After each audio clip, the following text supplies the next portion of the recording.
بسم الله الرحمن الرحيم الحمد لله رب العالمين وأفضل الصلاة وأتم التسليم على سيدنا محمد وعلى آله وصحبه أجمعين.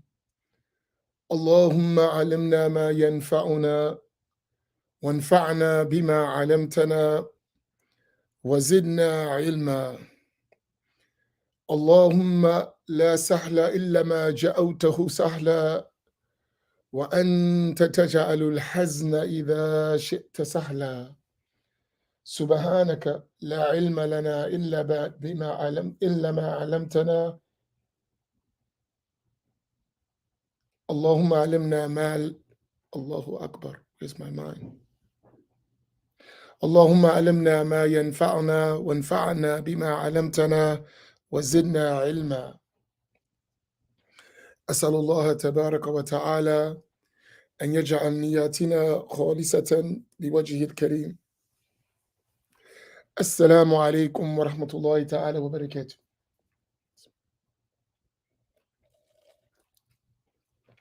Inshallah ta'ala, today we'll have good internet. The weather is a little better. Excuse us for yesterday. The whole grid went out in my area.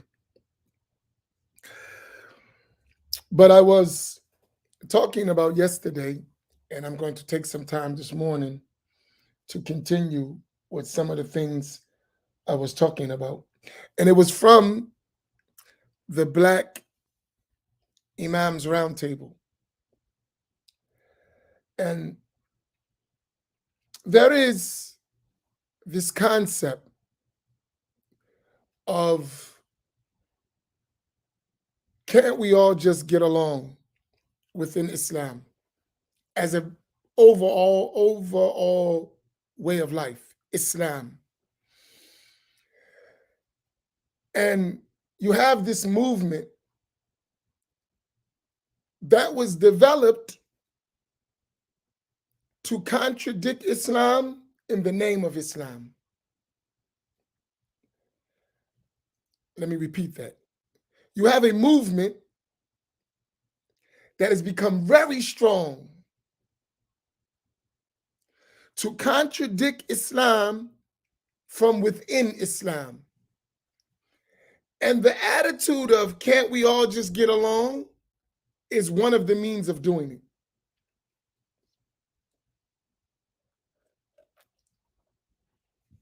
I saw something this morning that really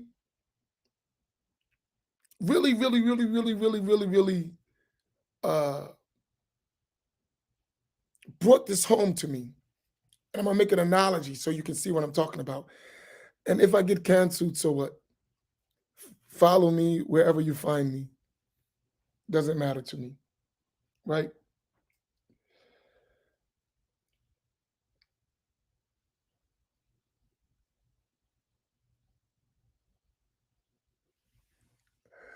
So that movement, in reality,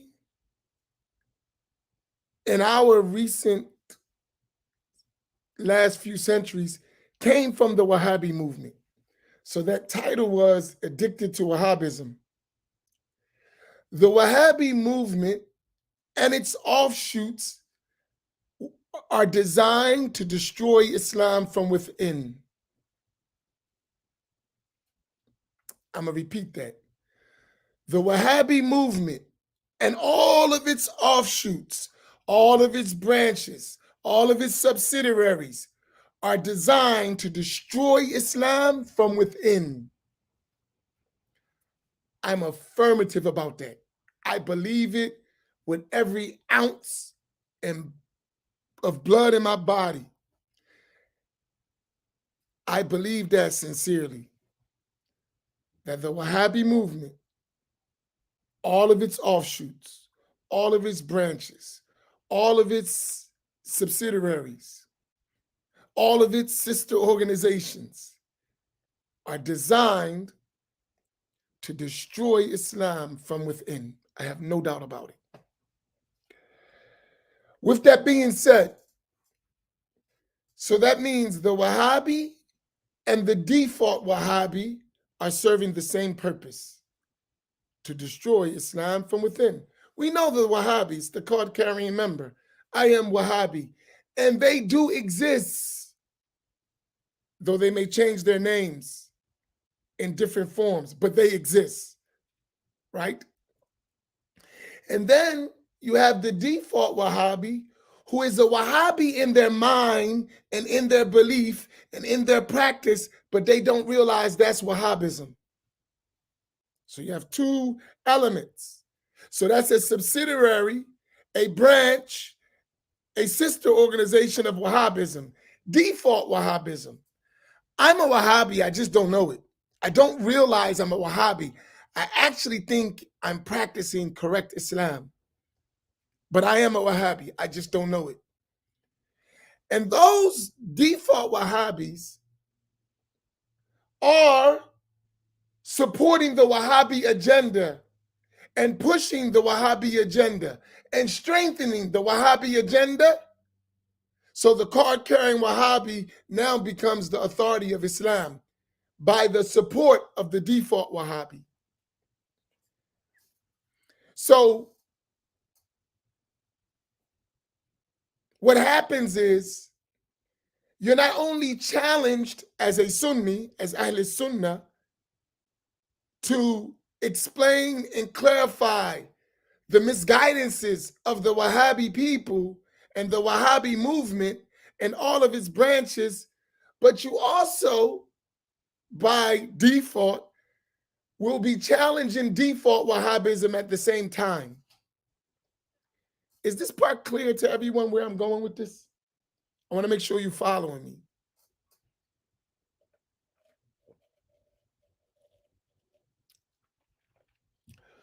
So Imam Naim, he said,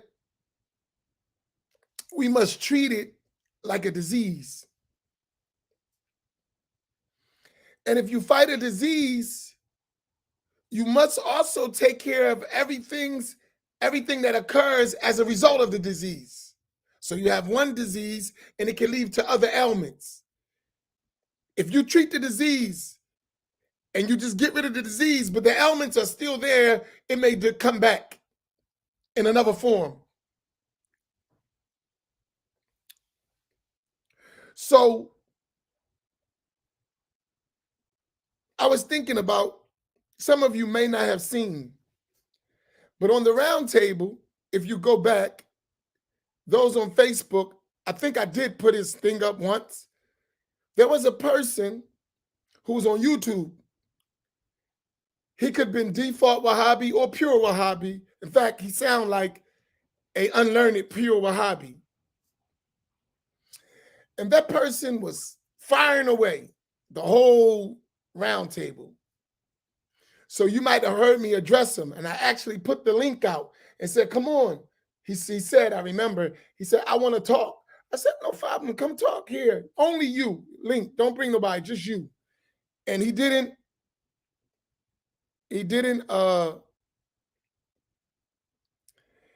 come, but he was still talking. So then he attacked, in a way, Sufism, right? And I said to him, you saying such and such was a Sufi. So was Ibn Taymiyyah, so was Ibn Qayyim. So what are you talking about? You're a liar. There is no such thing. They were not Sufis, blah, blah, blah, blah, blah, blah, blah, blah, blah. So I told him, I said, so you don't even know your own Wahhabism doctrine. If y'all remember this talk, because I was laughing the whole time. I wasn't laughing at him. I was thinking while I was listening to him, what I'm saying right now in my mind. That's what was going through my mind. So I just want to provide you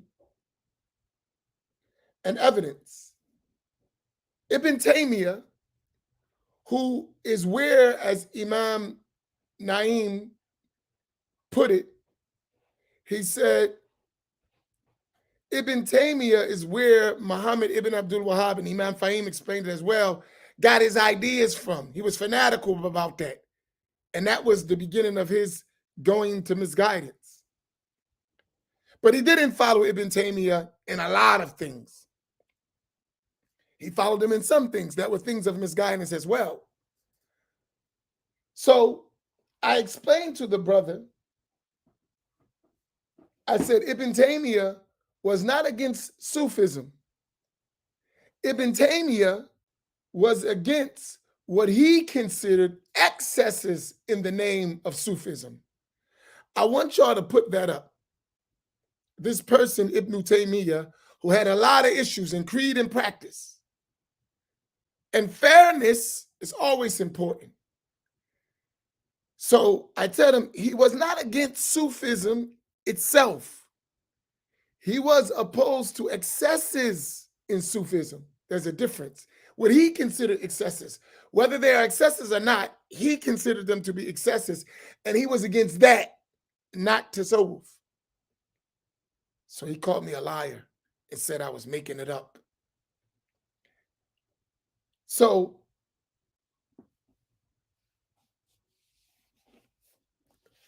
this is Ibn Taymiyyah's book. It's about 21 volumes called Majmu' Fatawa. It's a compendium of all his religious verdicts. This book is the 11th section, juz, part of his book. The whole section, if you can see it, the 11th section is, if you can see that, there you go, Kitab at-Tasawwuf, the book of Sufism. And if I bring it up, you can see it.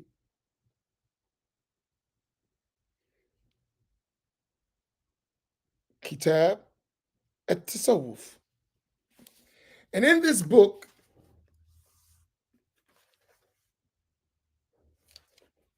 for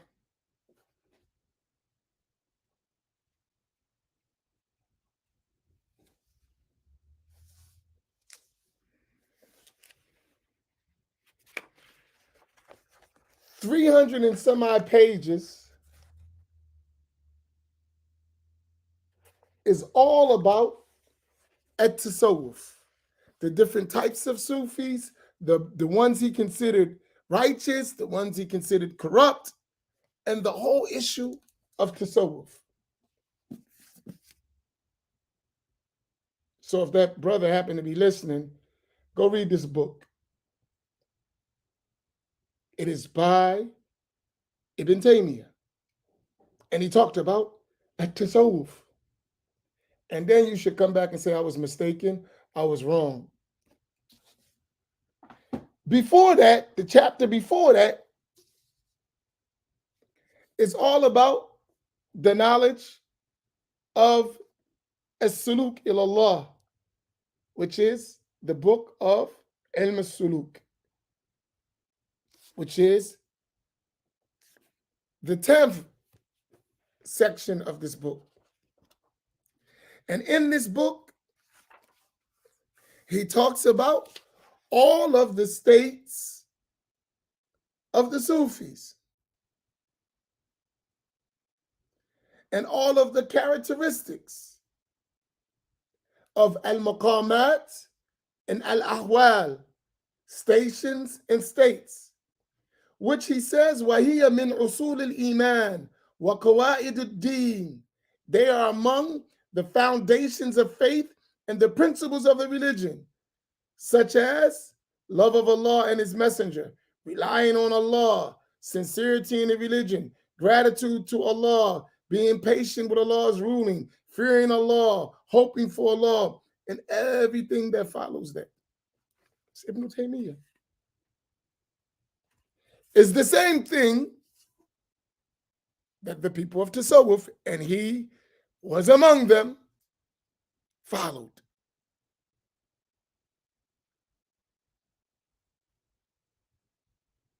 Right?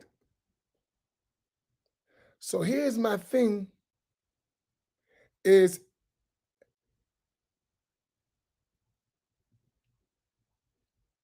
we have to learn from both sides of the scale so that we're not deceived. And for us, knowing our tradition well as Ahl Sunnah, knowing the beliefs and the practices of that which oppose it helps us. So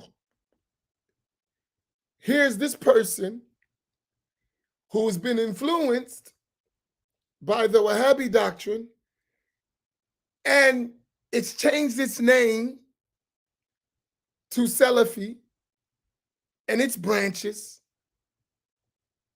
and carrying ideas that even the ones who they say they follow didn't have. Even the ones they say they follow didn't have.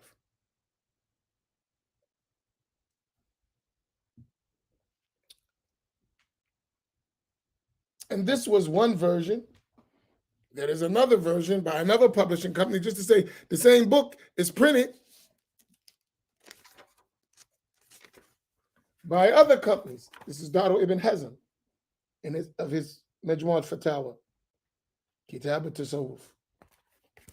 Right? The books are available. The proofs are available. No one's making stuff up. It's in the books. And that's why I mentioned the books are available. All we got to do is show you now. You read and you explain away the obvious. It's available. It's right there. Right? And that process is what we have to do with all our matters in this time. Like, it's extremely important that we have access to remove the weeds from the garden.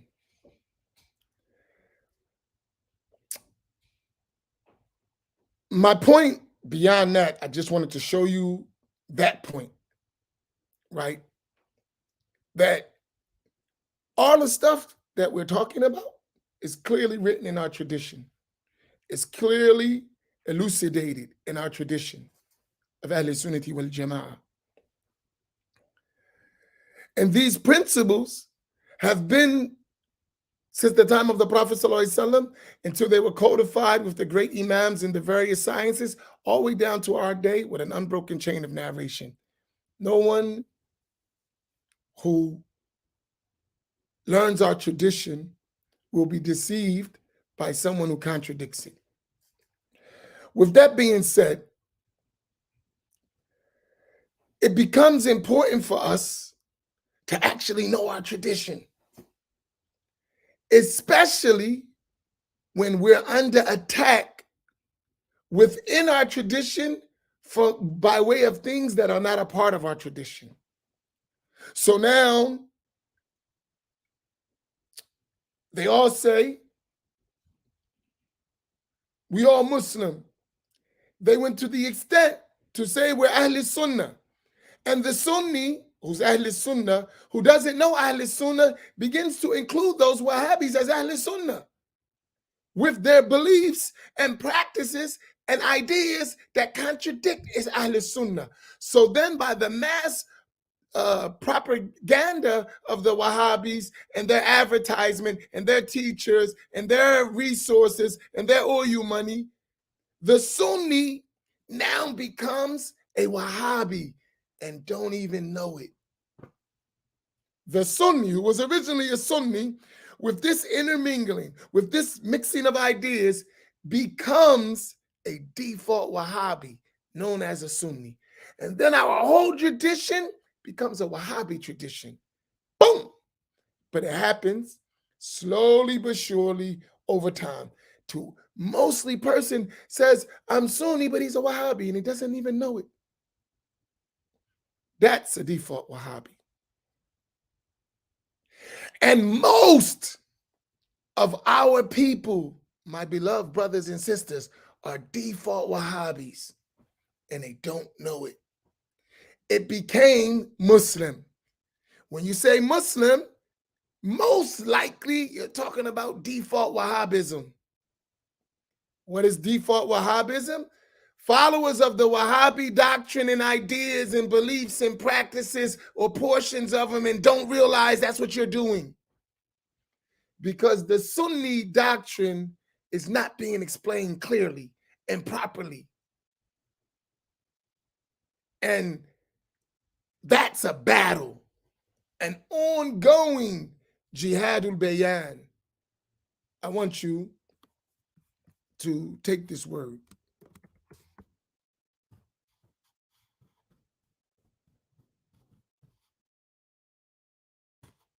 Right? Jihadul bayan is the jihad of explaining and clarifying. That's where we're at. And we can't stop. But the pressure to stop is immense, because the position in our environments has become default Wahhabism.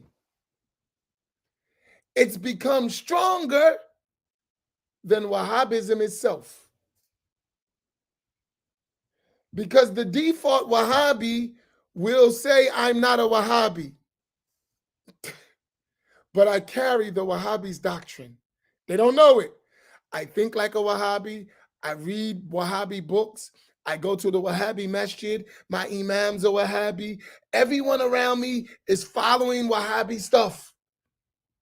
But then you have the real Wahhabi extreme, and they're not extreme, they're just real Wahhabis. And when they see them, I'm not like that. So that I'm not on that. But you own everything. Your books are their books. You go in their houses, look through their library. It's all Wahhabi books. I'm following the Sunnah, Wahhabi stuff. Go look. This is what we're facing. And the one who's not on the battlefield, or the one who doesn't see it, it's easy to just relax.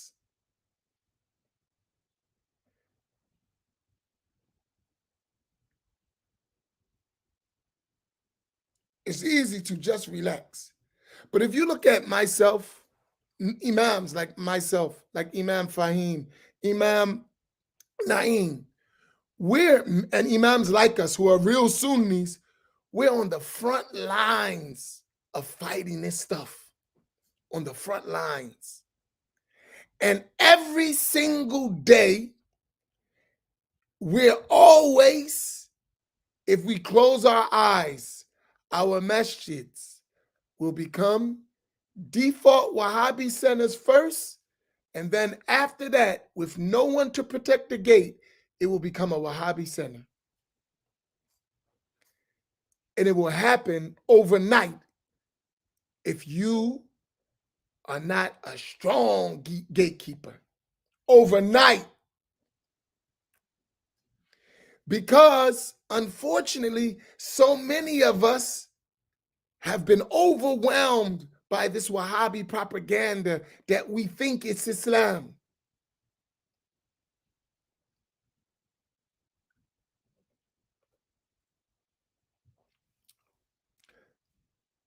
So I think about it. I think about it all the time. I was watching the news this morning, and this gave me the analogy. That's why I said I might get in trouble, but I'm going to say it anyway.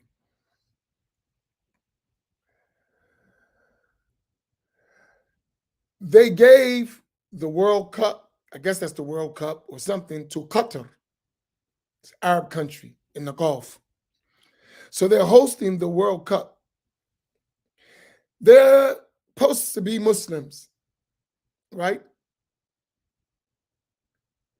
They may do stuff that ain't Islamic, but the country supposed to be a majority Muslim country. So as a majority Muslim country, they got rules. They're supposed to follow some Islamic rules. And among them is you can't have homosexuality and lesbianism and all that stuff. It's prohibited. It's a crime in those countries, punishable by imprisonment or death. right? In those countries. I'm watching how now they're protesting, right? They're protesting. And one of the things they're protesting is that in somebody else's country, they're not allowed to not allow these activities. Think about it. In somebody else's country who has a religious morality and base, even if they're doing other stuff, that they're not doing. And that's religiously sanctioned. That they're even challenging religion. That in your religion, you must allow this stuff. In your government, in your laws, you must allow these things. So it started off as an idea, and we want equality, till it becomes demanding that we're in charge. That now you don't have the right to not be as I am. It started off, include me, and now it is, I'm taking over. And that's how the Wahhabi movement started.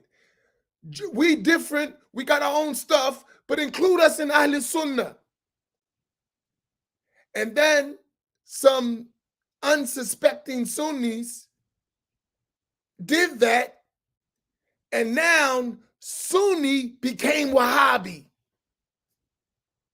That was a fringe group.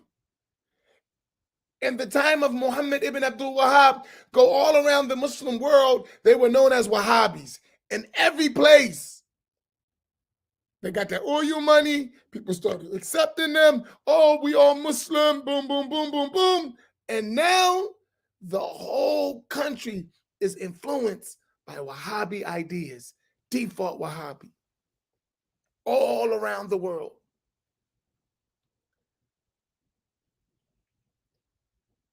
And I know that locally. If I don't do what I do, tomorrow, the Wahhabis would begin to make their entrance into Masjid Muhammad. And if I was to do the Rodney King thing, the people would follow Wahhabism. I know that for sure, no doubt. So you have to be a strong gatekeeper.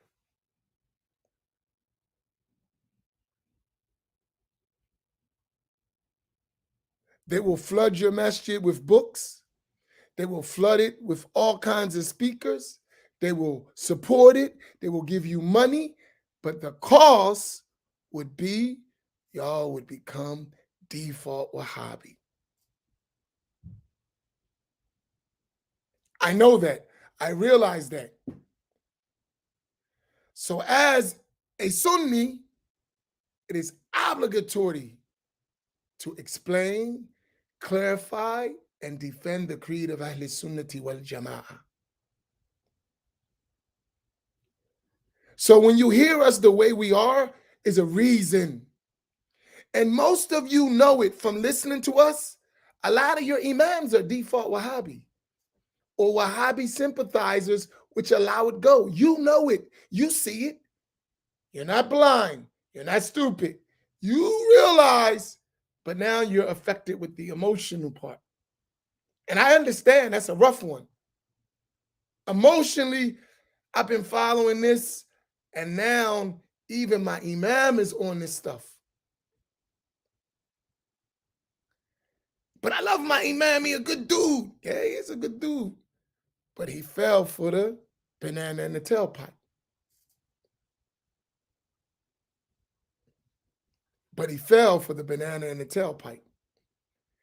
And that's a harsh thing.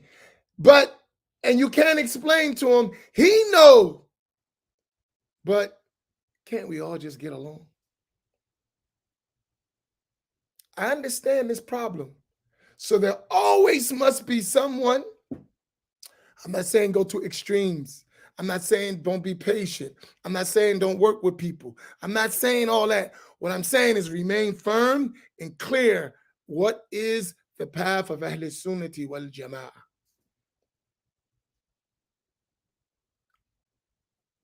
right? And even if you can't change it out in your heart, you got to know the difference, right? And Masjid Muhammad, like other of our, that stuff can't breathe at all. It will never grow as long as I'm alive. And I got people that I know, if I weren't like that, they would spread it, let alone let it grow. They would spread it. No, absolutely not. I do it with information and teaching, but absolutely not. No way.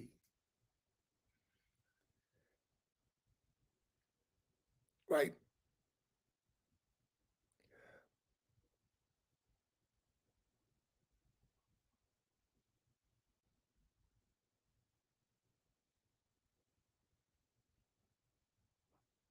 And I say that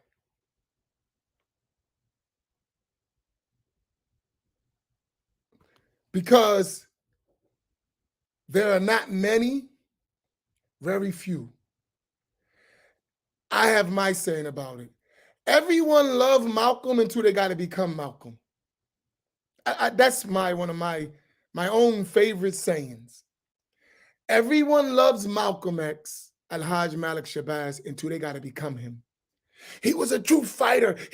But when you got to do it, uh, uh, uh, I know you like it, but when you got to do it, when you got to stand post, there's another story. I hear you.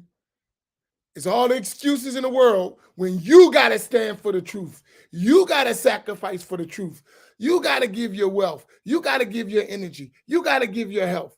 Oh, now we got another story. Now it becomes self-preservation. It ain't about the struggle anymore. That's unfortunately us. When you got to do it, now you got to see injustice. You got to see falsehood, and you got to call it out and take what comes with it. Yeah, it's a different story now. Here comes all the excuses. You got to sacrifice everything. People don't realize when we praising Al-Hajj Malik Shabazz, that man died almost homeless and broke, defending what he known to be true, fighting for the truth. Homeless and broke. And you notice ain't many people signed up for that.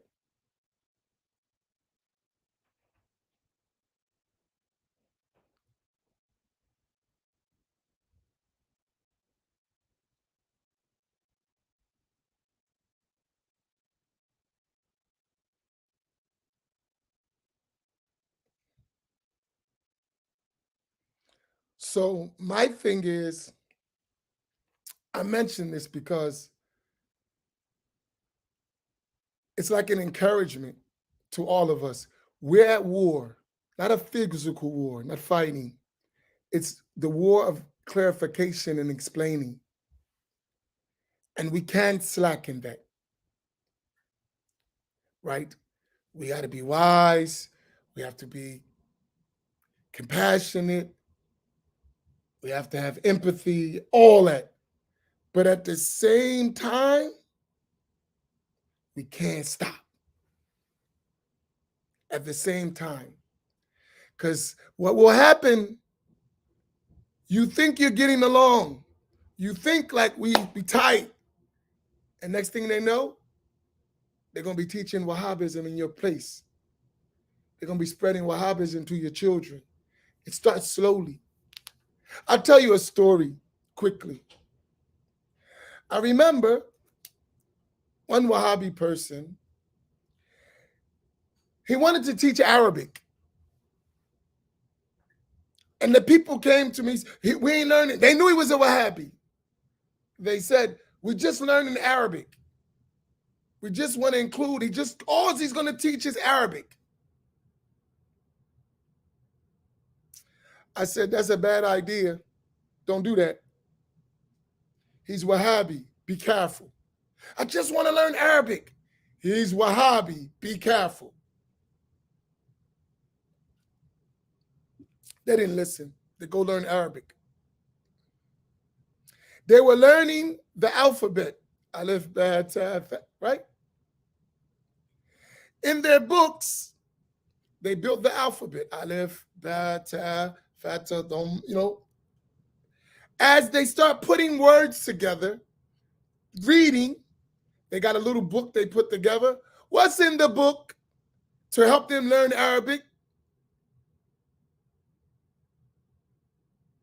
Trinitarian Tawheed in the Arabic book for people to learn Arabic. So as they're reading, you start making words and you start making sentences. What were those words they taught them in that book? Tawheedul Uluhiyya, Tawheedul Rububiyya, Tawheedul Asma wa Sifat. And then when someone brought me the book, said, Imam, look what we're learning. I said, that's Wahhabism. And that Tawheedul Uluhiyya, Tawheedul Rububiyya, Tawheedul Asma wa Sifat is designed to destroy Sunni Islam. It's designed to consider Sunnis as kuffar and mushrikun and deniers of Allah's attributes. But you just wanted to learn Arabic, and they just taught you Trinitarian Tawheed. It was innocent. I just want to learn Arabic. But so then why is this nonsense in the book? If it's just Arabic. No, you use Arabic as a means to teach your deviation.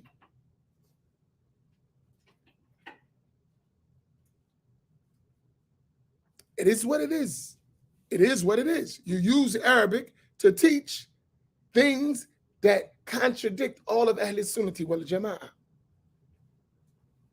Through the medium of what? The innocent person who just wanted to learn Arabic.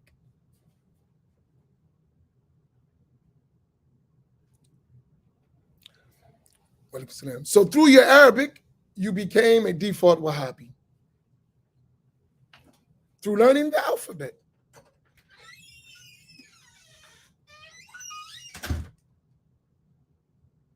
So for us, we have to be aware. And because it's widespread all over, either in its pure version, which most of us probably won't even go to, or its default version, which is much milder, right? Much milder.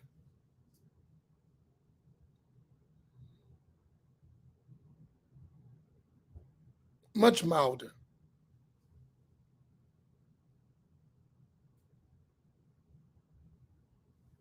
So I'm saying for us, it is extremely important that all these matters we're mentioning are essential, that you learn well.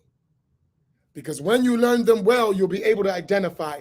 And I'm telling you, it's too many apologetic Sunni Muslims who know the truth but won't convey it as it should be conveyed. They just want to get along, even at the expense of the masses of people. I can't be like that. They're not going to invite me to the seminar. They're not going to, support me. Yeah. And then hence, even when you get things, it's going to be watered down. Watered down. And we can't afford that. We can't. When we look at it for generations to come, we see it. We see it. There is, in our communities around the country, and combine them all around the country, where there is a standard Sunni teacher with a Sunni curriculum and creed and practice and spirituality that is well known and spread, where people can have access to in our communities. It doesn't exist. We may have a place over here that's a group of brothers hiding in their little group, and we all Sunnis, but everybody else around you Wahhabi, and you ain't saying nothing, right? That happens. There's a bunch of places. You got these small Sufi groups. They're doing dhikr. They got their sheikh, and everybody around them Wahhabi, and they quiet as a church mouse. You have that. And they'll say, well, we're on the Sunnah, and we're Ahl Sunnah, and we got our sheikhs, and well, you letting all the people die around you. Isn't part of all that enjoining what is right and forbidding what is wrong? Why are you so silent? You're seeing people being miseducated all around you, and all you can think is your little group. There's a lot of that going on. But your group is very small compared to all these people that are being drowned by Wahhabi thought or default Wahhabi thought, and you right there.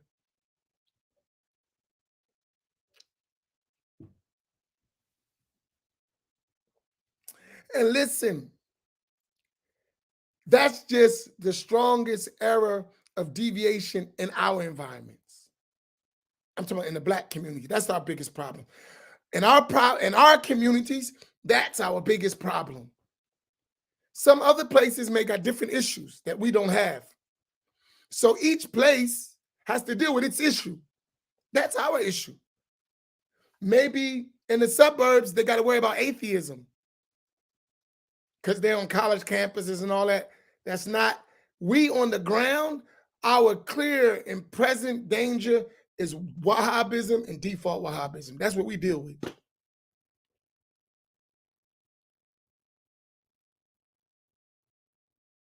Right? That's what we deal with. So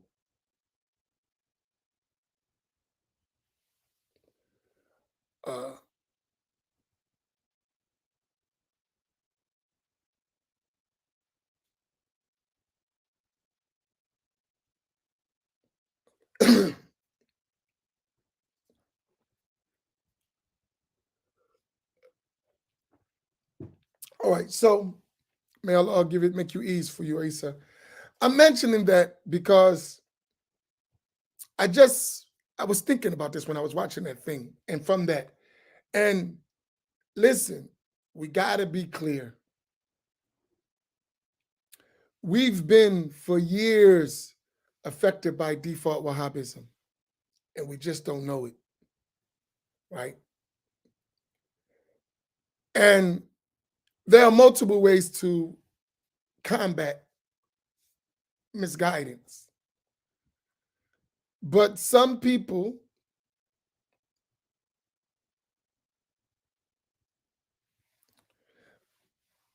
Muhammad Samad, we're not addressing that. You have no knowledge what you're talking about, and we're not going to get distracted. Do your thing. You can't do your thing here, right? If you got legitimate questions, you can talk about them. But just trying to promote your idea, there's ease for you to get a platform and do that. We're not interested, right? So if that's your understanding, you put a bunch of things all together, don't know what you're talking about, have no clue what you're talking about, no doubt about it. Just the way you put it together lets me know that, right? So don't confuse nobody. The way you put all that stuff together, it itself tells anyone who learns that you have no idea what you're talking about. When you put all those names together in one batch, right, you have no idea what you're talking about. And you couldn't even explain the difference from a Sunni and a Sufi. That's how I know you don't know what you're talking about. Let me give you an example, just for yourself. What's the difference between a Sunni and a Sufi? Tell me. And I'm going to give you the chance to type it. Tell me the difference between a Sunni and a Sufi. That's all I'm asking you. Tell me the difference. I just asked you. Go ahead. You tried. Tell me the difference between a Sunni and a Sufi. Go ahead. I'll listen. And don't take it as attack because you put it up. It's not an attack. What the heck is a wasabis?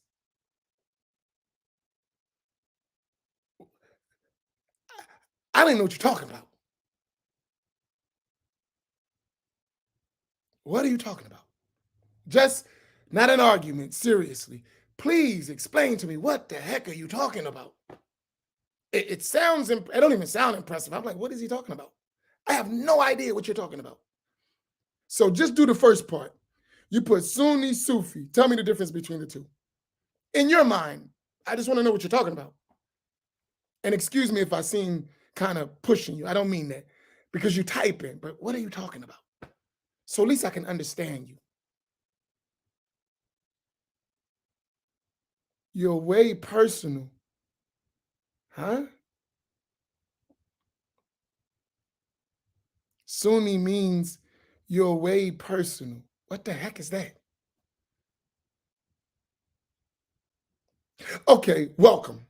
I just, listen, if we go live, it's going to be with manners. No manners, no disrespect. And I'm going to just let you explain to me, and I'm going to explain to you. Because that could be a deal. I'll go live with you.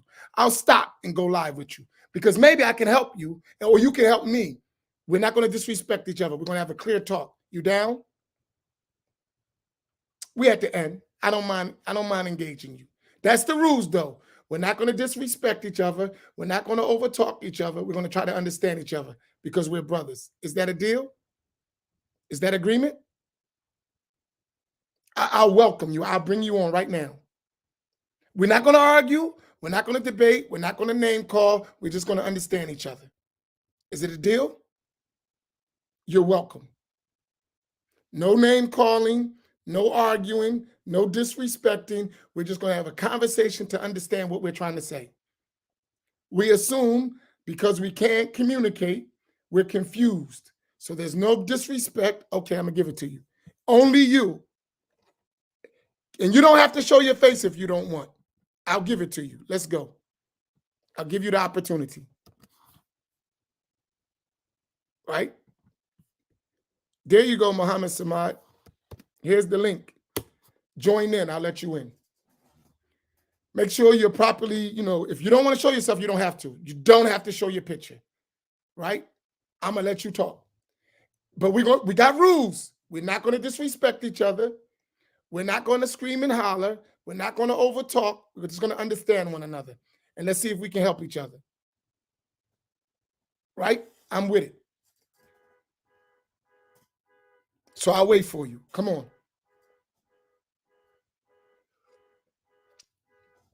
For all of y'all, the reason I'm doing this, because I'm going to show you default Wahhabism by accident. I'm doing something I don't even realize what I'm doing. And us as a people, we have to be open to share with each other. It's not an argument. It's not a debate. We're trying to clarify.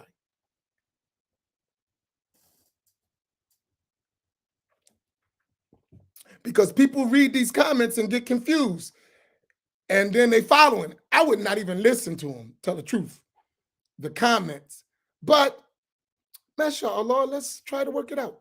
We family. It's not as long as we're respectful, we can talk. We're not against each other.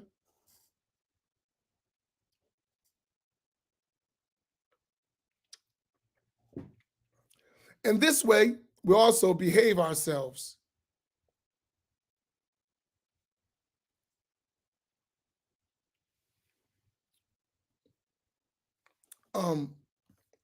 But from what I looked at right there, first of all, before I can really answer, that already tells me, when you put that together, the person's thought pattern,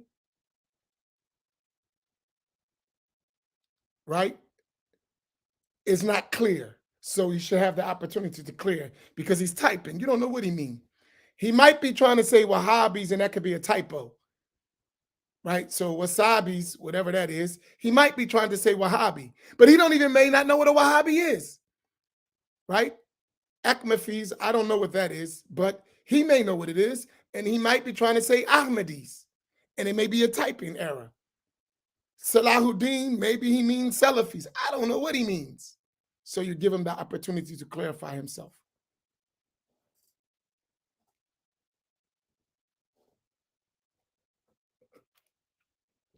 But also, what is going to teach us when we got to engage each other, how to engage each other, right?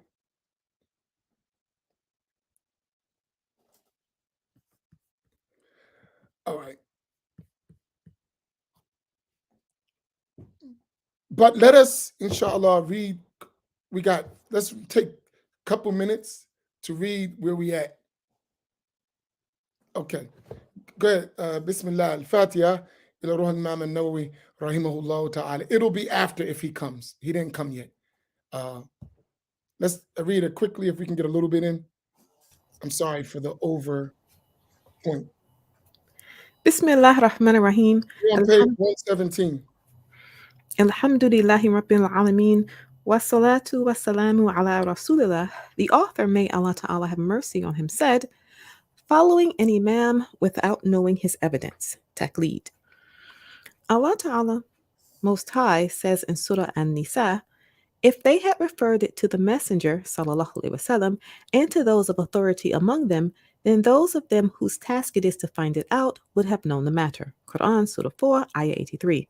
Where those of them whose task it is to find it out, alladhina yastambitunahu minhum, refers to those possessing the capacity to draw inferences directly from evidence, which is called in Arabic istinbat. So here, Allah Tabaraka wa Ta'ala mentions about that there are going to be people who are qualified to extract, draw emphasis in legal rulings from the primary text. So Allah subhanahu wa ta'ala is saying we should have reference to them. A person who has reached this level can and indeed must draw his inferences directly from evidence and may not merely follow. Evidence meaning the Quran and the Sunnah, consensus, analogy, and the rest of the tools that's in that box of ijtihad. And may not merely follow another scholar's conclusions without examining the evidence. Taqleed, a rule expressed in books of methodological principles of fiqh, such fiqh as laysa li al-alim and yuqallid. Laysa lil alim and yuqallid. The alim, that is the mujtahid at the level of istinbat, referred to by the above Quranic verse, may not merely follow another scholar, related by Juwayni, rahimahullah, in his Sharh al-Waraqat. Juwayni actually wrote al-Waraqat. Sharh al-Waraqat is an explanation of Juwayni's book. Meaning it is not legally permissible for one mujtahid to follow another mujtahid unless he knows and agrees with his evidences. So here's a rule here. If the person, when he says it is not allowed that an alim, meaning a scholar, in this term, it's meant as a mujtahid, to follow another scholar, a mujtahid, meaning that he has to actually deduce legal rulings himself because he has the tools. He has the requisite conditions to do that. As for the person who's not a mujtahid, he has to follow someone who has those qualities. Now, the mujtahid imams trained a number of scholars who were at this level. Now, whenever you hear the Wahhabi people quoting the four imams saying, when you find a hadith, that's my school, that is quoting out of context. Those statements are similar of those imams were talking to their students who were at that level themselves. The students of the imams were at the level of ijtihad. They themselves could deduce legal rulings. They followed the imam because they agreed with his legal deductions. And in some issues, you will find that those students of the imams actually contradict the imam because they did their own legal deductions based on their own qualifications and came up with different legal rulings. However, those legal rulings were not given weight over the position of the imam and the others of the school. So when you read those hadith, those narrations, if you find a hadith, authentic hadith, that's my madhab. That is talking to a mujtahid, not a common person who can't even distinguish what is an authentic hadith, except if Al-Albani tells him so. I'm going to repeat that. That discussion Like Imam Shafi'i said, when a hadith is rigorously authenticated, then it is my madhab. He's talking to Imam al-Muzani, Imam al-Buwaiti, and the likes. He's not talking to me and you. These people have that ability. The likes of us, when we want to know a hadith is authentic, we don't do that on our own. We're going to quote a hafiz who said it's authentic. In the case of the Wahhabi or the default Wahhabi, he's going to say Al-Albani authenticated it, which is not an authentication at all. But that's another story. Those ones he's talking to know that stuff on their own. They don't quote Al-Albani or the likes. They wouldn't even listen to Al-Albani in their circles. He's not qualified. He's not at their level, right? Is this point clear? Is this point clear?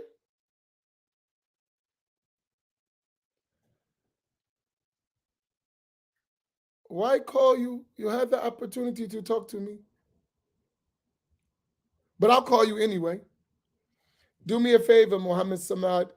Put your number in Messenger because I'm not going to see this.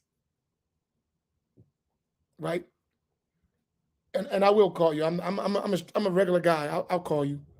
Just send me a message. Send me a message with your number or Messenger. Just send it. You look me up, you see me, and just send me a messenger. I will call you. But from here, I'm not going to remember your number. I have no problem. I'm your brother. I told you the rules. I wouldn't embarrass you. I wouldn't do any of that. And if I did, I apologize because that's not my intention. Right? I wouldn't do that. I'm your brother. I understand some things we don't understand. I do understand that. And I understand we're all in the process of learning. I do understand that. Right? But what I also understand, and I will hope you understand, is we didn't learn that well to be so authoritative. So we should always be open, right, to dialogue, to learn more, to discover things we didn't know. We shouldn't just assume, especially us, when we didn't do the requisite learning and acquiring, and just there are requisites. There are things you have to go through to be considered to have learned something, right? And listen, that'll make us bad people. We didn't get that choice.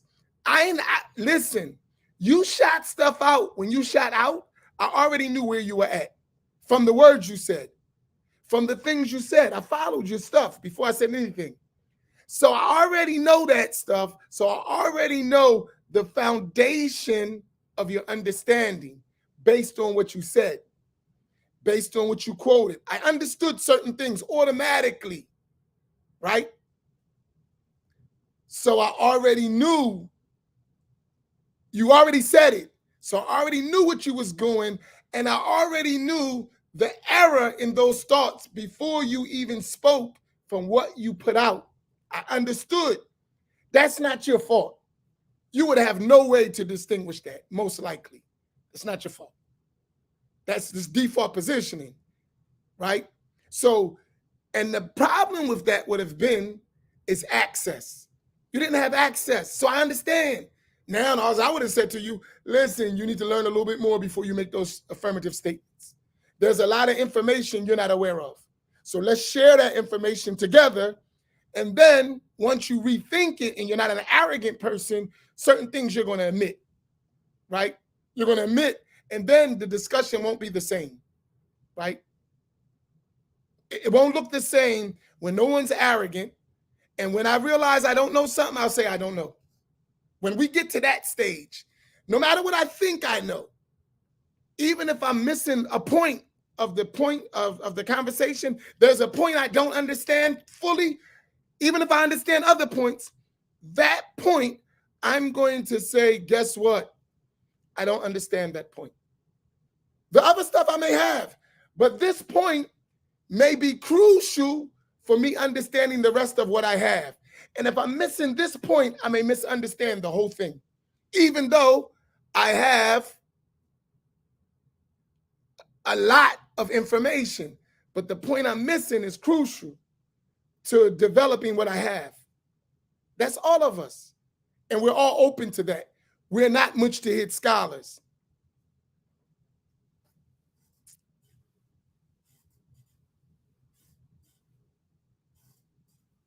Okay. I'll come back to that. I'll call you. Make sure. Let me see. Did you send it to me? Do it now.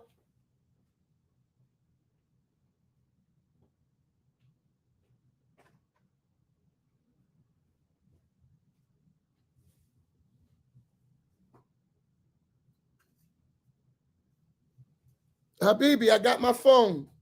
Send me the message now. While you're doing all that typing, type in the messenger your phone number. Right? While you're doing that, I got my messenger open. So while you're doing all that typing, type your phone number. I will call you as soon as I finish.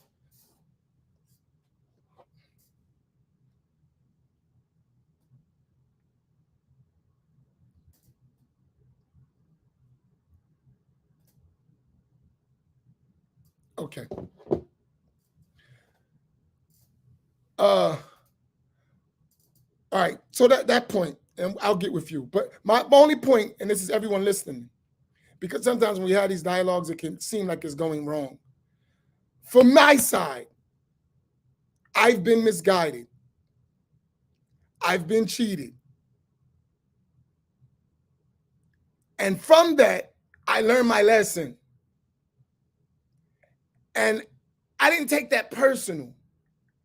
I realized what happened to me happens to most of my people. Right? And from that, I dedicated myself to helping. I only can help to my capacity. I wish I could do more, but I only can do what I can do.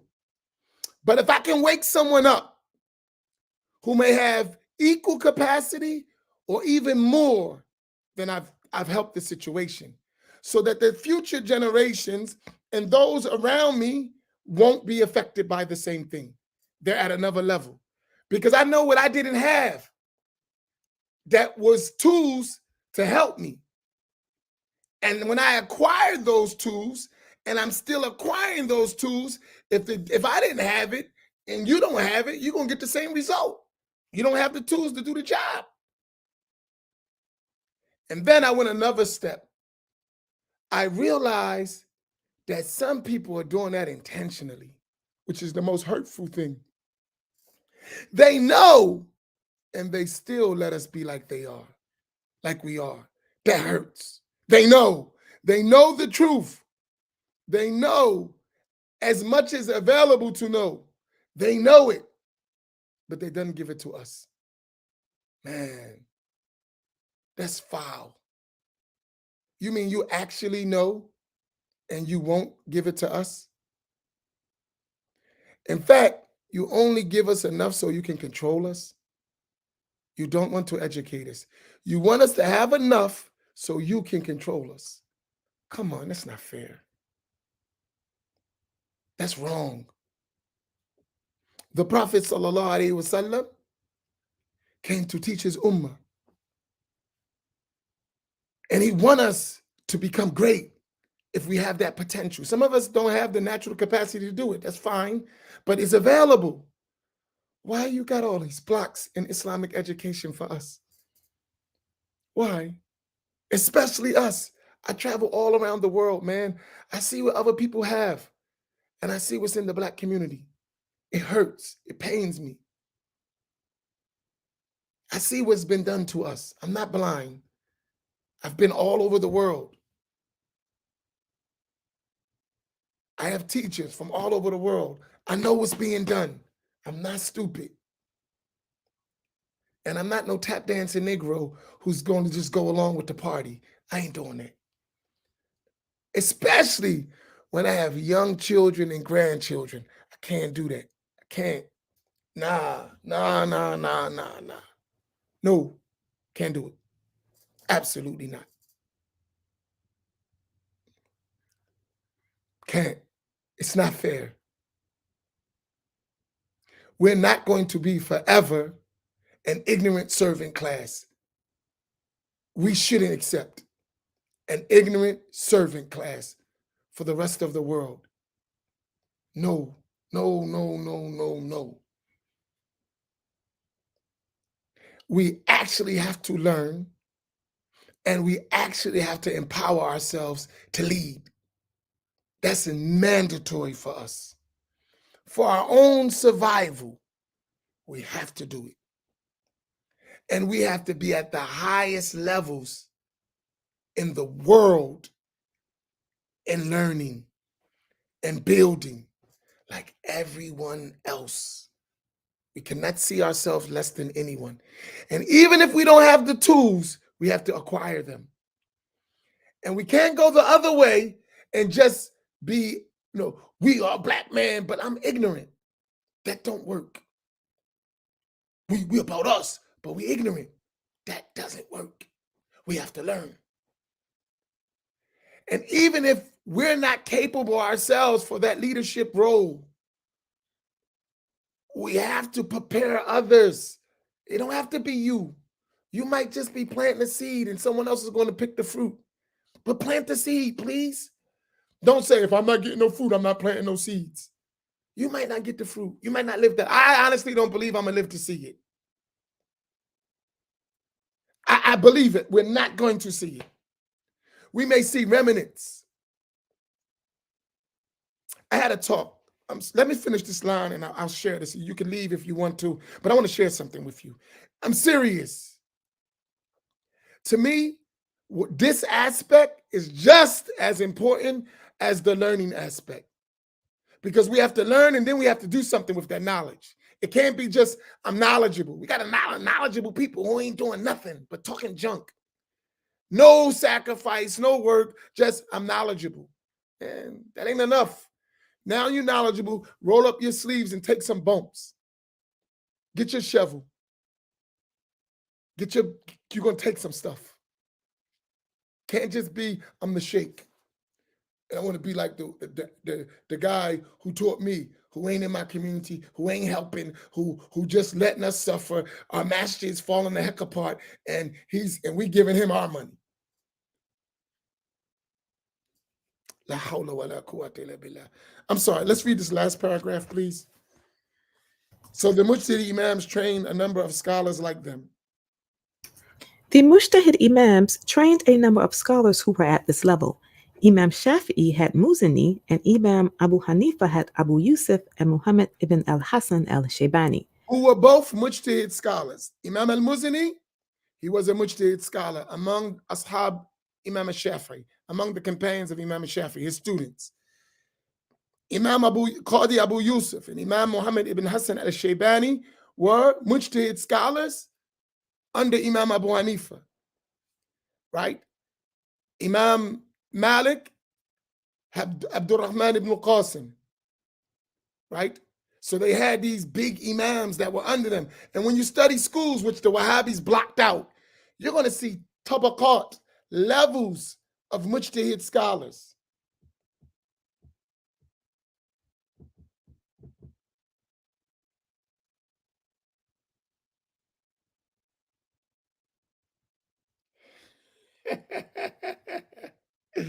I got your message. Not you, somebody else. Y'all funny. The women ain't having it. You better get yourself together, brothers. The women are not having it. They're learning, and all that default Wahhabi junk you've been doing, they finished with it. Get yourself together.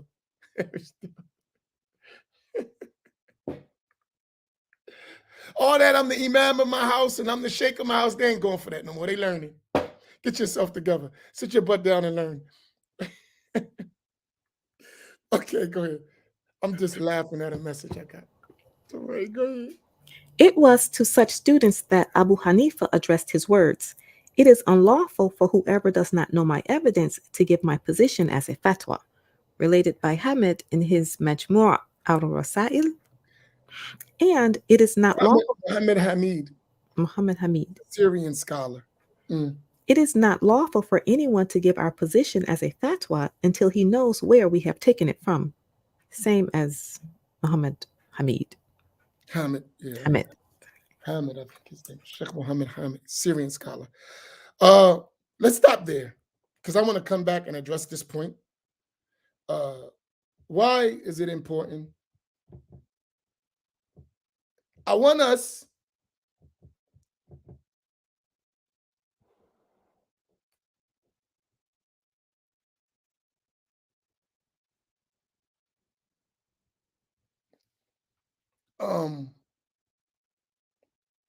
I want to share something. I'm going to take about another half an hour because I want to explain some things quickly. Because sometimes, but if you need to go, you can go. You can listen to it later. But I'm not. It may not be a half an hour, but there's some things I want to cover.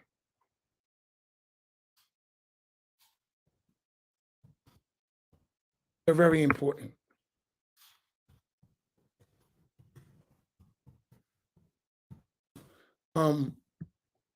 Number one, right?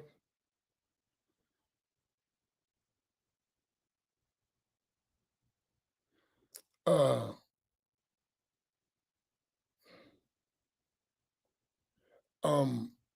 salli ala Sayyidina Muhammad wa ala alihi wa sahbihi ajma'in. We have to realize if we're going to be successful, now I'm specifically talking to Black, African American, descendants of African, ex-slaves, descendants of Africa, wherever I still keep messing that up, right? You know, all us. I'm speaking directly to us. And I'm going to share something about myself because this is difficult for me personally. I'm able, me, Imam Amin, I'm able to mix in any community because of my studies and my access. So I get accepted. Me, Amin Muhammad. So I can move through different circles because of what I possess personally. And there was a time, for me, I'm talking about, that I didn't realize that the access I had is only restricted to me or people like me. But for my people, access denied. I didn't realize that. I'll be honest with you. Because I was in it. I'm studying, I'm with the sheikhs, I'm in the circles, I'm in the back rooms, I'm rolling, I'm in it. I'm getting the good honorariums, I'm doing all that. I'm getting the trips, the paid umrahs and stuff, and go visit the ulama. I got all that going on. But something dawned on me. I'm always by myself. Where are my people? It's always just me or one or two people like me, and the rest, everyone else. Right? That's what was happening. Then I'm going to tell you what triggered me. I'm not going to mention names, but I was in one of those groups, and there was another African American who I didn't really realize was an African American. I really didn't. He was just like me. But in those environments, we don't really get to be us because there's no us around but you. So you don't get to be yourself, who you are as an original African American man or woman. You integrate into another culture. That's what happens. It's the natural process. It's you by yourself. It's no one else. So you adopt, right? A certain culture. It's going to happen. You can't do nothing about it. There's no one to share it with. They're not going to become you. That's not going to happen, right? So one time we was in a session, and this African American man, it affected me. I'm telling you, it changed my whole look. He was very learned, more learned than me in some areas. In my opinion, I would say he's more knowledgeable than me in all areas, but somebody may disagree with that. So I just say in some areas, right?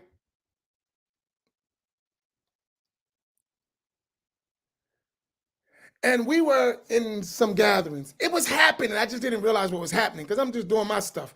I never really was in politics, of religious politics. I don't get into that stuff.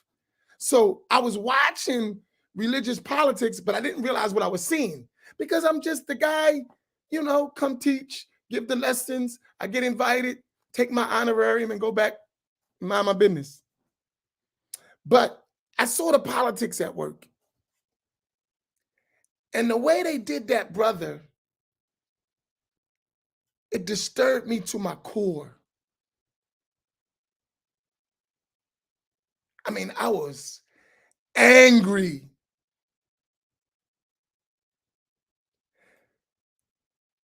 And I said, you know what? This has to stop. And he got canceled.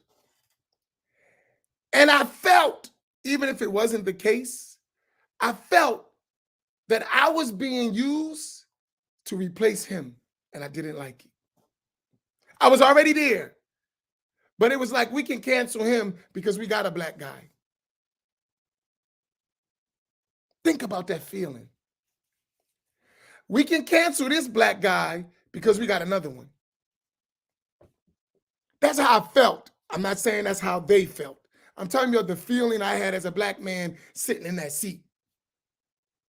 I said, oh, no, I ain't doing this. They got me all confused.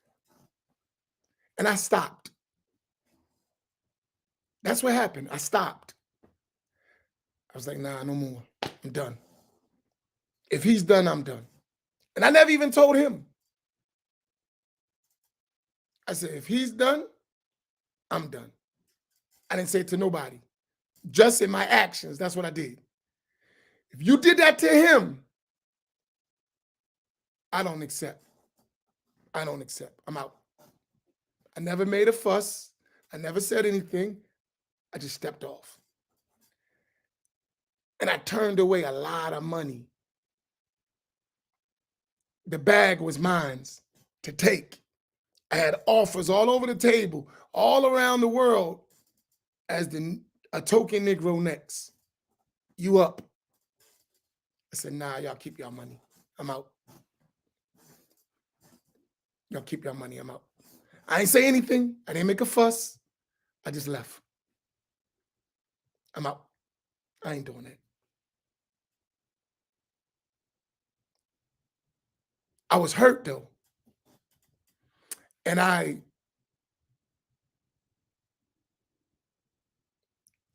promised myself from that day on, I will use every energy I got, all my wealth, all my time, everything I got to help my people learn so that they never be in that position again. That was my promise to myself, and I haven't stopped since. That was years ago.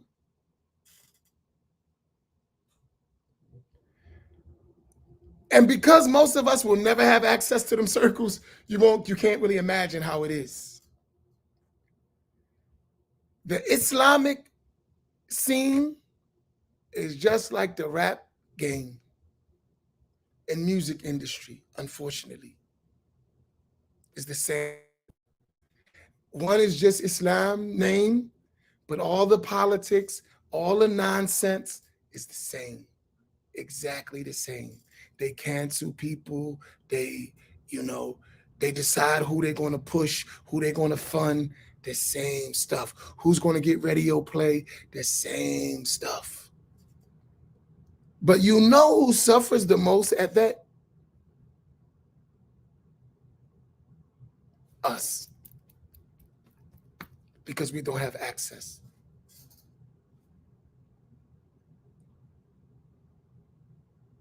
I want to ask you a question to think about it. Be honest. Let's not lie to ourselves and play with our egos. Some of you who have been listening, all of you who have been listening over the years, How many times through all these classes, we've been almost 3.5 years now, straight every day. Through all of these classes, mine and others, right, from this platform, how many of you have learned things about this tradition, this deen, that you never heard before? It could be a lot, it could be a little. How many of you have learned things that you've never heard before? Names, scholars, books, references, all that stuff that you've never heard before. Let me get a census. There's a lot of people in here. How many of you never heard some things and you learned? You never heard them in all your years. You never heard them. To be honest, don't lie to yourself. I know some things you ain't heard, so it should be everybody.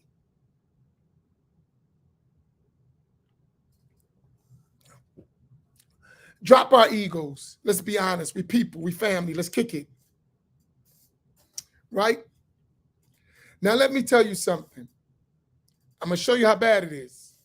And we all say me, we being honest. Right?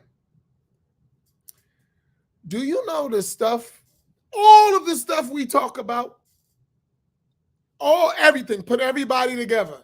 Myself, Imam Naeem, Imam Fahim, Sheikh Abdul Karim Yahya, Sheikh Yahya, everyone who came, Sheikh Yahya Baltimore, Sheikh Walid Rifai, Sheikh Harun, Sheikh Nizar, Imam so-and-so, put everybody that came on the platform in all these years, Sheikh, all these teachers, you put all that together,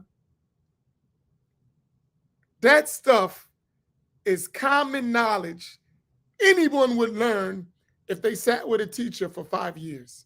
All of it together, 5 years, daily, with a teacher, a real Sunni teacher would know all that stuff in 5 years. We spent our lives not being told that. You see what I'm talking about? In 5 years, if you had access to a real Sunni teacher and studied in a traditional Sunni way, sitting down, you would know all that stuff. In 5 years. But we don't have that access. We don't have those teachers. We don't have people that would do that for us. So it takes us decades just to discover step one. You follow my point? So you see how much work we have to do?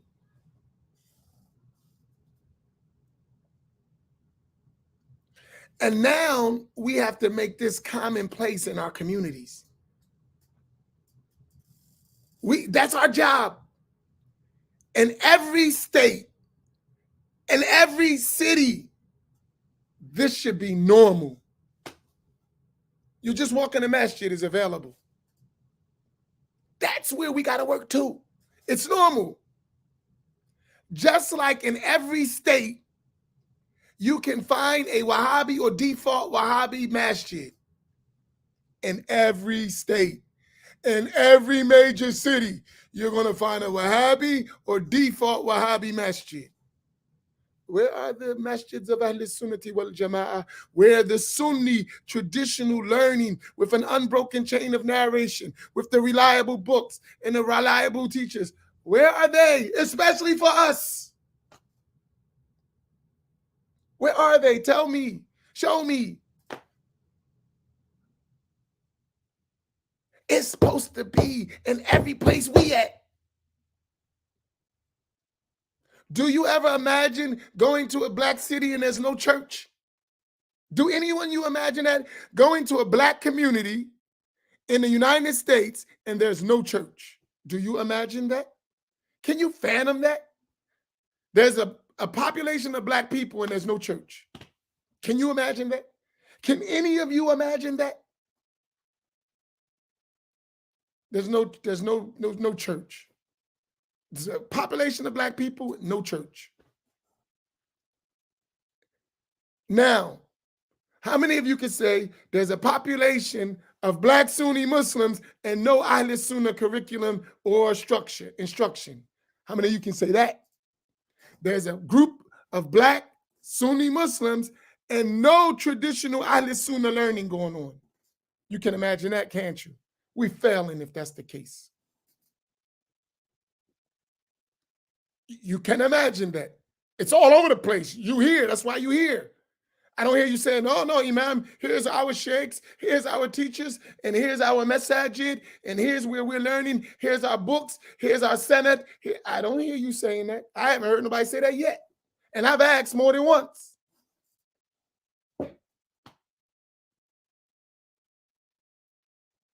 Because guess what? All of them who's working, I know them and I know what they're doing. So you can't lie to me. Every Sunni, African-American Sunni, who's working diligently on the ground publicly, I already know them. So you can't lie to me. I know what they're doing and I know their struggles. I know them because it ain't many of us. You see my point? So you can't, it ain't like some secret society you got. I'm in the field, I'm on the ground, all around the country. If there's an African imam who's Sunni, who's working, really, really spreading Al-Sunnah, I know him. And it ain't too many of them. I know them. I've met them. I've talked to them. I know them. If they studied and they're in it, I know them. Unless they're hiding in a room somewhere with the lights out doing dhikr, talking about, you are my murid. If they're working, if they're spreading Al-Sunnah, teaching the books, doing what they're supposed to be doing, conveying through their chains of narration, following their madhab, Ash'ari, Sufi, I know them.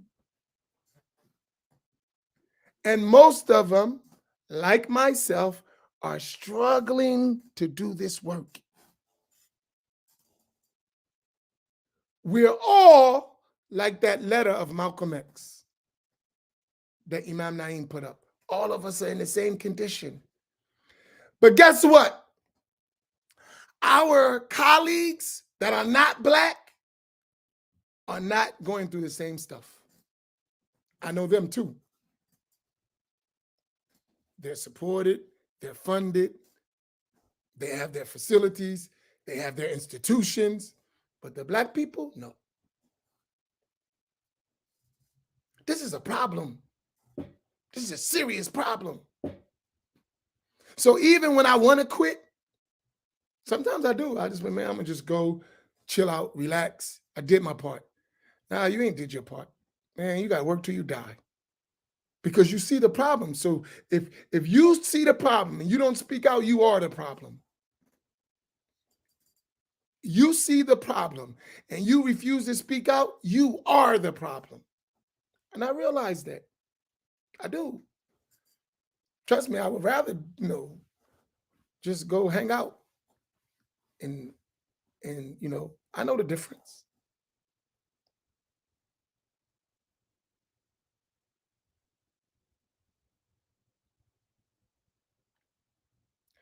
So I got a student, right?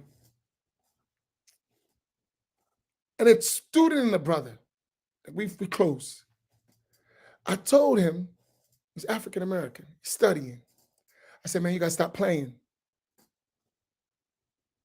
I said, you gotta stop playing. This is serious. This ain't just about you. You can't go study just for you.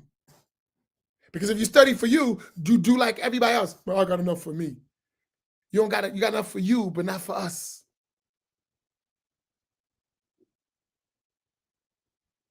You got enough for you, but not enough for us. We need scholars, bro. And scholars can't be on vacation overseas bullcrapping, talking about I'm studying. Because you know what we'll do? And I told him this. I said, you'll come back half-cocked and we'll say, mashallah, the sheikh was overseas studying. You was bullcrapping.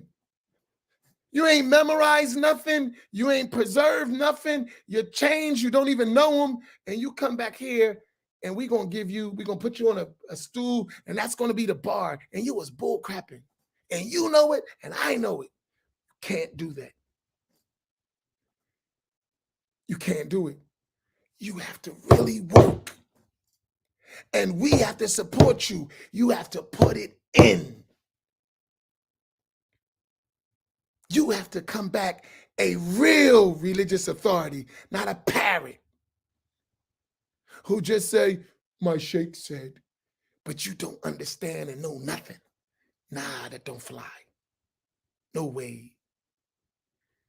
You got to become a duplicate of your teachers and better. That's what we need. And we failed in that. We didn't know. We didn't have nobody telling us all this stuff. We went, we did what we had to do for us. We straight. We came back and khalas. Deficient, terrible students, really don't know our tradition well. And then we spend the next 20 or 30 years and then get to be 50 something and finally figure, man, we was bull crapping. And now we're too old. Too late. Too late. So we can't have that happen and continue that. We can't do it. We have to do something different. Right? We have to. Right? And that's my call. That's me. That's where I'm at with it. Am I saying that? Well, Malika, you're not really asking me that question, are you? Absolutely.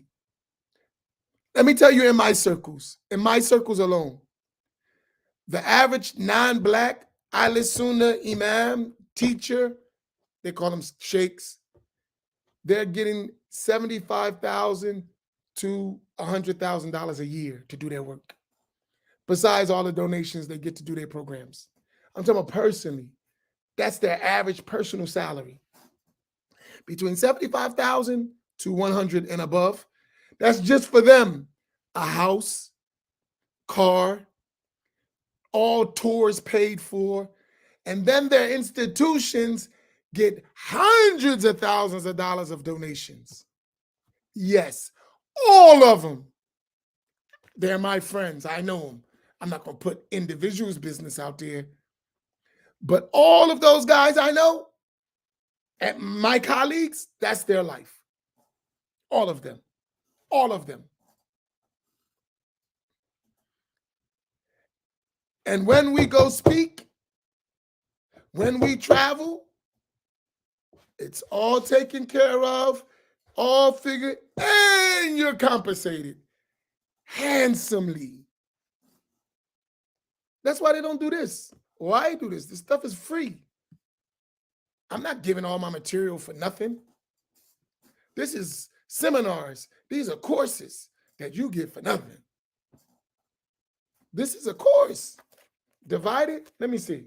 This is 7 courses to do this book. 7 courses at a minimum of $100 an hour. Minimum $100 an hour to do what you're doing, getting for free. Go online. They getting, and when it's free for them, they're supported. Somebody paid for it already. It's not free. They're giving it to you for free to boost their brand and advertising. The uncles are supporting that with hundreds of thousands and millions of dollars. Hey, it's the industry. It's the industry. That's how it works. But us, no. Not for us. No. No. And if we're going to get that individually, we're going to leave you. We're going to go join that. And that happens a lot. Hence, we ain't doing this. Because it's easy. All you got to do is get your stuff out and go for it. Why are you not doing it? It's easy. You get StreamYard. I don't know how much it costs. It's cheap. You get all your books you studied. You got all this stuff. You get online and you just go and give it to the people. That's not the business. No, it doesn't work that way. I can't do that. I'm giving my material for free. I got to get paid. I can't do that. You can do it. It's easy. I do it all the time. You can do it. But that's not what we're doing. If we did it, then it would be nice. It's going to be all over the place. But you're not going to get paid. You're not going to be well compensated. We don't support like that. Sorry. We're poor. I don't know. Poor or stingy. I don't know what you want to call us. The result is the same. We're not giving like that. So what do? I'm not doing it. I'd rather stay in this in the circuit, because in the circuit I'm gonna be taken care of, and I don't got to do as much work. I don't got to teach as much because they're gonna pay me when I divide the book into 7 sections. I got a section on this, and that's a course. I'm gonna get my money on that. Then I got another section, a course on that. I'm gonna get my money on that. And believe me, I'm being pushed to do it myself. I know it is a dead end for us. For us, I might personally benefit, but we're gonna lose. We're gonna lose. We're gonna lose. Personally, I may get some money. I may be nice, but we're gonna lose. As a group, we're gonna lose if we do that. If we follow that model, we're done. Because you're getting a little bit of money, but the Wahhabis have billions of dollars to spread their stuff. And they'll give it away for free because they're funded by the Saudis and those who follow them. They got billions of dollars to do that. You can't compete. They're funded. They're funded. You can't compete. You can't compete. No way. All you got to compete is your sincerity and be willing to sacrifice. That's your competition. That's how you compete. You got to be sincere and willing to sacrifice. You got to be willing to give it all, even if it hurts. You can't make lousy excuses. I got to take care of my family. I got to, they ain't listening. Niggas. All that stuff.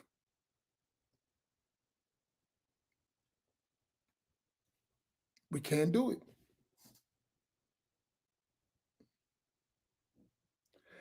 That's not my concern, whether they're laundering money or not. It doesn't make a difference to me. I'm just talking about how we being affected. Right? We got work to do. And I'm just saying, I'm going to die, and so are you. What's going to be next? Who's going to pick up this mantle? Who's going to bear the flag? We have to prepare that by doing our part. We got work to do. If you really understand, you see we got work to do. If you really understand. And we need more. This ain't about nobody getting famous. This is dirty work. You're going to get dirty, not famous. It's hard. And we ain't even begin to start the work that we need to do. We ain't even begun. We can't sit on the internet talking junk. We got to actually hit the cities, hit the streets, hit the communities. We actually got to be on the ground. For us, they need visuals. They need loves. They need hugs. We got to be on the ground. We still got to do this part too. This is only the gathering place.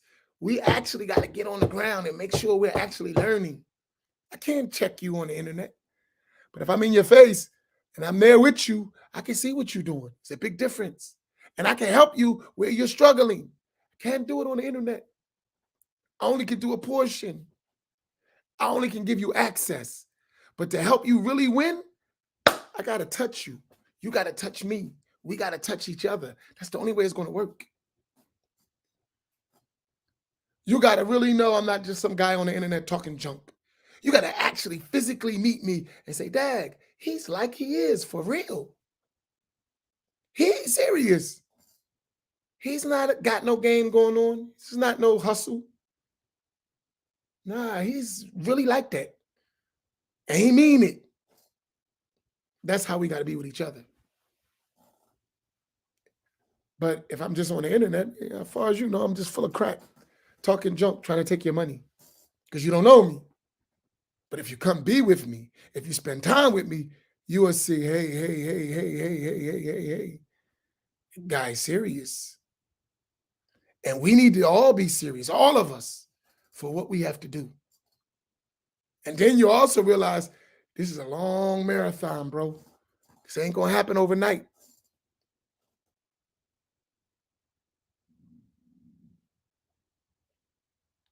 All of us got work to do in our capacity. Not everybody going to do the same thing, and nobody's saying that.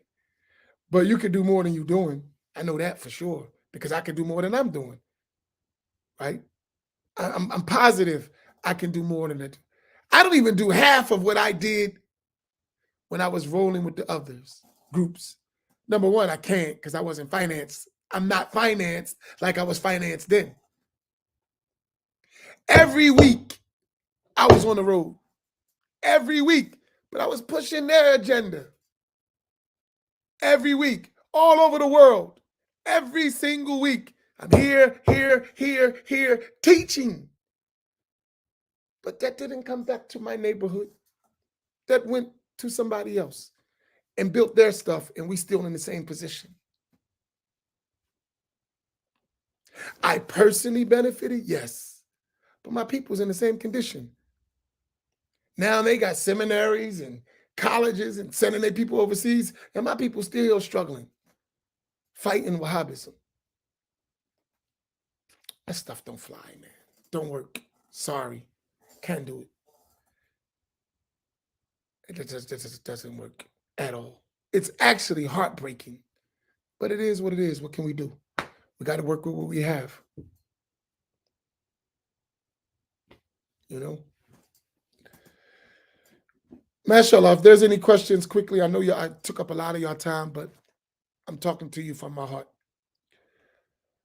Because I don't know how long I'm going to live and how long I'm going to be here. So I have to spark somebody. I have to spark a movement, right? While I have the opportunity. And Allah gave us this platform to do what we can do as a start. So I use it.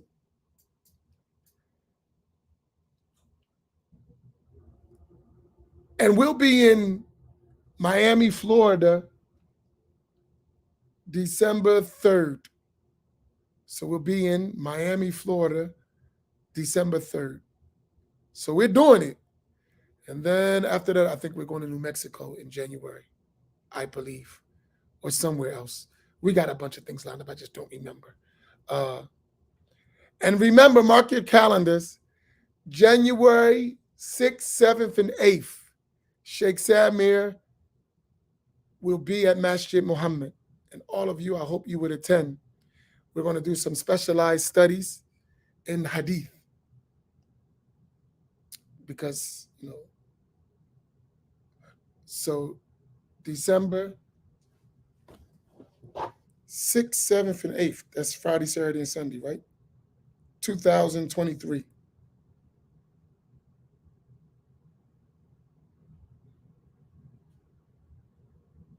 I mean, January. I'm sorry, not December. January.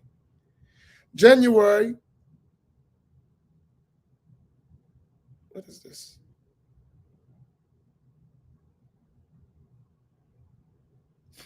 I'm sorry.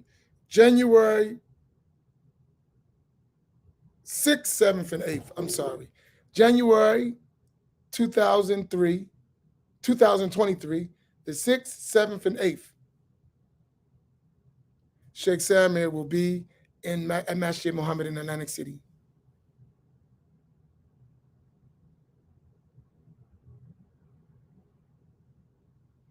Allah.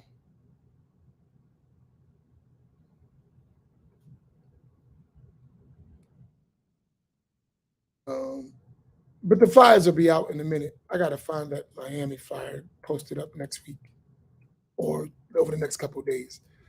All right, Barakallah, thank y'all for your time, your patience, and allowing me to be honest with you and sincere and really kick it and have a real talk. Because we have real work, so we need to really be on, we need to be here. Barakallahu bikum wa sallallahu ala Sayyidina Muhammad wa ala alihi wa sahbihi ajma'in. Assalamu alaikum wa rahmatullah.